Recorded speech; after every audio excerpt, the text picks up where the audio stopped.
Voy a hablar de la terapia farmacológica en la osteoporosis y como este es un día dedicado a la osteoporosis y se han introducido un montón de conceptos importantes, muchos, muy rápido, la verdad es que en esta ponencia voy a hacer un poco de coche-escoba. No he puesto estudios, lo he hecho sencillito para ir un poco recalcando todos los conceptos fundamentales que se han ido hablando a lo largo del día de hoy. Bueno, los conceptos importantes, ya la doctora Tebar nos lo ha hablado, el estilo de vida saludable, calcio y vitamina D. Solo dos pinceladas, las dos leyendas negras del calcio, el riesgo de nefrolitiasis y el aumento de riesgo cardiovascular. En principio, la nefrolitiasis está desmentida en revisiones sistemáticas y el riesgo cardiovascular, la evidencia disponible sugiere que una ingesta diaria total de calcio, tanto la dietética más los suplementos inferior a 2000, no aumenta el riesgo cardiovascular. De la vitamina D tampoco voy a hablar y ya vamos al lío, al tratamiento farmacológico. Sabéis que el tratamiento farmacológico está indicado en pacientes con una densitometría menor. A todo esto, en principio la ponencia está basada en la actualización del consenso de osteoporosis de la Sociedad Española de Reumatología y que la verdad es que lo tenía que haber escrito por algún lado y no lo he reseñado, pero bueno, el consenso de la Sociedad Española de Reumatología, la última actualización. Pacientes con una densitometría menor o igual a menos 2,5, fractura por fragilidad, riesgo elevado de fractura medida por FRAX, con un riesgo para fractura de cadera con una DMO más del 3%, y toma de, como hemos hablado, corticoides, inhibidores de aromatasas o antiandrógenos. Se recomienda tratar todas las fracturas de cadera y de vértebra y el resto de las fracturas se tratarían en función del resultado de la DEXA y del riesgo de nueva fractura, calculado mediante el FRAX. En este momento ya no nos basamos en la densitometría en sí. La eficacia de los tratamientos se mide por la capacidad de reducir el riesgo de fracturas, que es lo que nos importa. Al final, la densitometría ayuda, pero que suba más o suba menos no es tan importante. Queremos reducir las fracturas, que es nuestro último fin. Tenemos tres tipos de fármacos: los antirresortivos o anticatabólicos, los anabólicos y los agentes de doble acción. Los antirresortivos actúan inhibiendo los osteoclastos, disminuyendo la reabsorción ósea. Los anabólicos aumentan el remodelado y hacen formación, predomina la formación sobre la reabsorción, es decir, actúan sobre los osteoblastos. Y los agentes de doble acción, que tienen el doble mecanismo antirresortivo y anabólico. Empecemos con los antirresortivos, los bifosfonatos. Son los fármacos más utilizados y es tratamiento de primera línea en osteoporosis posmenopáusica y del varón. Pertenecen a este grupo alendronato, risodronato, ivandronato, zoledrónico. Son eficaces en reducir fracturas vertebrales y no vertebrales. Tienen una buena tolerancia, además sabéis que tenemos presentaciones de todas las formas y colores. Aparte de las presentaciones tradicionales, tenemos las semanales, las mensuales. Tenemos las de toda la vida, pero tenemos también las líquidas. Tenemos las gastroresistentes que se toman con alimentos. O sea que sí que hay diferentes opciones para que al paciente, para un poco darle el bifosfonato que al paciente le resulte más cómodo y que si uno no lo tolera, pues igual probando un gastroresistente o probando un líquido o probando un mensual, facilitas un poco esa toma. La adherencia, hemos hablado, el gran problema de los bifosfonatos es la adherencia. También hemos estado hablando en largo y tendido, ya habíamos hablado de una adherencia un 30% en preparados semanales, 47% en preparados mensuales. Y también hemos hablado un poco de lo que podemos hacer dentro de las posibilidades, sabiendo que tenemos un sistema de salud sobrecargado, sabiendo que todos nosotros estamos sobrecargados, que no nos sobran las enfermeras, ni los médicos, ni nos sobra nada, pero un poco lo que podemos hacer. No se ha demostrado la superioridad de un bifosfonato frente a otros. Y la famosa barrera de los 5 años, que decíamos. A partir de los 5 años de tratamiento hay que evaluar, dependiendo de las características del paciente y el riesgo de fractura. Y ahí reevalúas al paciente y decides si sigues con el tratamiento, si cambias el fármaco o si es un paciente de bajo riesgo, puedes suspender el tratamiento, que son las famosas vacaciones terapéuticas. Se suspende un tiempo y un tiempo después se puede reiniciar o igual no hace falta reiniciarlo. Depende un poco de cada caso y del riesgo del paciente, valorando los factores de riesgo. pero sobre todo el concepto de que no hay que suspender el tratamiento sistemáticamente a todos los pacientes a los 5 años de tratamiento. Hay estudios de eficacia y seguridad a 10 años con alendronato que demuestran un aumento continuo de la densitometría en columna lumbar y estabilización en cadera sin efectos secundarios relevantes. Ya ha hablado la doctora Martínez, yo la verdad es que no lo había escrito por tampoco liar mucho la cosa. Es verdad que es en pacientes de alto riesgo, pero sobre todo lo importante es que os quedéis con la idea que no hay que suspender el tratamiento a los 5 años y se puede continuar. Si el paciente necesita un tratamiento y consideramos que el bifosfonato es el idóneo en ese momento, se puede seguir.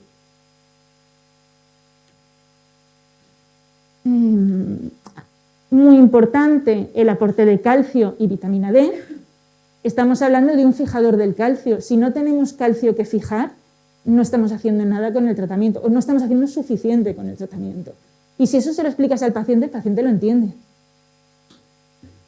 ¿Cómo se toman los bifosfonatos? Lo sabéis, pero como estamos fijando conceptos fundamentales, no está de más explicarlo. Se toman por las mañanas, en ayunas, con un vaso de agua del grifo y se puede comer media hora después con las presentaciones semanales, 1 hora después con las mensuales. Lo que yo les digo siempre a los pacientes, interesa que el producto baje, que no se quede a mitad camino, tiene que bajar el estómago. Entonces, que no se lo tomen y se tumben. Pueden ducharse, pueden hacer lo que quieran, pueden estar sentados, pero que no estén tirados en el sofá, que estén sentados, bien rectitos. Y los efectos adversos hablaremos después en la ponencia siguiente, o sea que no me extiendo, la osteonecrosis maxilar y la aparición de fracturas atípicas. Bueno, la idea con la que quería que os quedarais, pero creo que ya la he desarrollado y me he anticipado a la diapositiva. El otro antirresortivo que tenemos, el denosumab, es un anticuerpo monoclonal IgG2 humano producido por ADN recombinante que actúa sobre el RANK ligando, inhibiendo a los osteoclastos. Inhibe activación, maduración y supervivencia de los osteoclastos, con lo cual disminuye la reabsorción, tanto en hueso trabecular como cortical. Es otro tratamiento de primera línea para mujeres posmenopáusicas, para varones con alto riesgo de fractura y como tratamiento de la pérdida ósea asociada a la supresión hormonal en hombres con cáncer de próstata. Ha demostrado reducir significativamente el riesgo de fracturas vertebrales, no vertebrales y de cadera. Se administra mediante inyección subcutánea cada 6 meses. Es eficaz en pacientes previamente tratados con bifosfonatos y no requiere un periodo de descanso. Directamente continúas el bifosfonato con el denosumab. Y, otra vez, es importante que los pacientes reciban un aporte adecuado de calcio y vitamina D para que haga su acción y para evitar el riesgo de hipocalcemia. No requiere ajuste en insuficiencia renal, pero ojo, en aquellos pacientes con insuficiencia renal grave, hablamos de un aclaramiento de creatinina por debajo de 30 o que están en diálisis, tienen más riesgo de hipocalcemia, con lo cual, además de controlar los suplementos, hay que monitorizar al paciente más. Como eventos adversos graves tenemos la osteonecrosis maxilar y las fracturas atípicas. Entonces, un poco como reflexión final. En principio, la gran diferencia del denosumab frente a los bifosfonatos es que el denosumab es reversible, para lo bueno y para lo malo. Es decir, lo malo es lo que hemos estado hablando. No se puede suspender y no das nada más, porque pierdes el efecto beneficioso que has conseguido y ahí nos vienen las fracturas de rebote. Y no hemos conseguido nada con todos los años de tratamiento que llevábamos. Para lo bueno es que al ser reversible, cuando tienes un efecto adverso y suspendes el tratamiento y lo continúas con otro, por supuesto, con un anabólico, por ejemplo, ese efecto adverso, por ejemplo, las osteonecrosis maxilares, se curan más rápidamente. O de cara a las fracturas atípicas. Entonces, es reversible para lo bueno y para lo malo, pero hay que tenerlo claro, que es reversible. Terapia hormonal sustitutiva. Como sabéis, los estrógenos pueden reducir la incidencia de fracturas vertebrales y periféricas. Así que antiguamente se consideraba que la terapia hormonal sustitutiva era un fármaco válido para tratar y prevenir la osteoporosis. En este momento, dado que es menos eficaz que los otros tratamientos que tenemos y que tiene efectos adversos importantes, como el aumento de riesgo de cáncer de mama, cardiopatía isquémica, ictus, tromboembolismo venoso, no se considera un tratamiento recomendado para la osteoporosis. Pero podría tener su papel a corto plazo en mujeres con una menopausia precoz intensa, sintomatología climatérica, o si no, puedes administrar otros fármacos. Los SERM, moduladores selectivos de los receptores de estrógenos, tienen un efecto agonista en hueso y metabolismo lipídico y antagonista en tejido mamario y útero. Son fármacos de segunda línea para el tratamiento de la osteoporosis. Tenemos dos, el raloxifeno y el bacedoxifeno. El raloxifeno, que fue la primera generación, ha demostrado reducir fracturas vertebrales en mujeres posmenopáusicas, pero no es eficaz en prevenir las fracturas de cadera.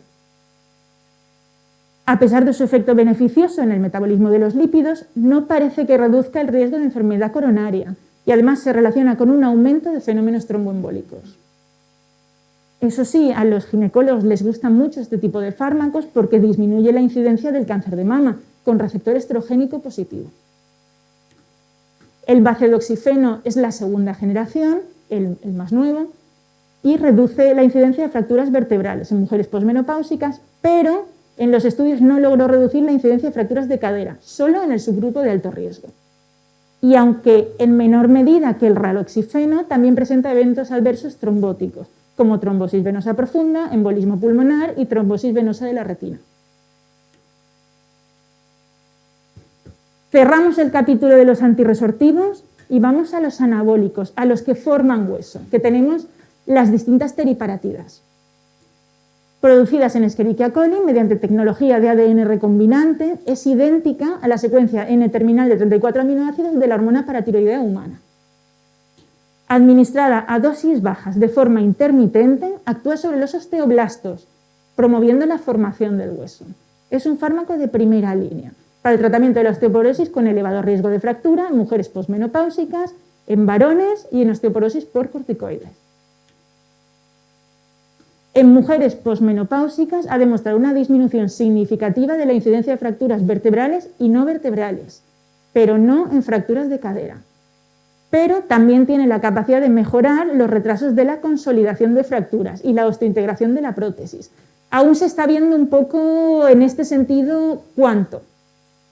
Su efecto en densitometría ha demostrado ser superior a los bifosfonatos. Se administra diariamente de forma subcutánea y está limitado el tratamiento a un periodo máximo de 2 años. ¿Por qué?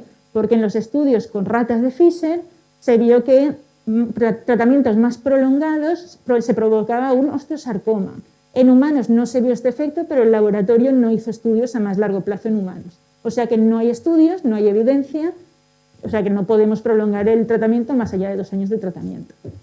La verdad es que efectos secundarios muy leves, el 11% puede presentar una hipercalcemia, pero que es asintomática y no suele dar grandes problemas. Entonces, es un muy buen fármaco, pero, como hemos hablado antes, es muy caro. Es verdad que con los biosimilares ha bajado el precio y luego, además, es un fármaco que hay que administrarlo diariamente durante 2 años. Tienen que ser pacientes cumplidores, que quieran hacerlo. Con lo cual, esos son un poco las grandes contras de las teriparatidas, el precio y la incomodidad del mecanismo de administración. Y el último fármaco, el romosozumab, es nombre comercial Evenity, es un fármaco nuevo que aún no tenemos, ¿de acuerdo? Es un anticuerpo monoclonal humanizado, IgG2, que se une a la esclerostina inhibiéndola. Tiene una doble acción, aumenta la formación ósea y reduce la reabsorción.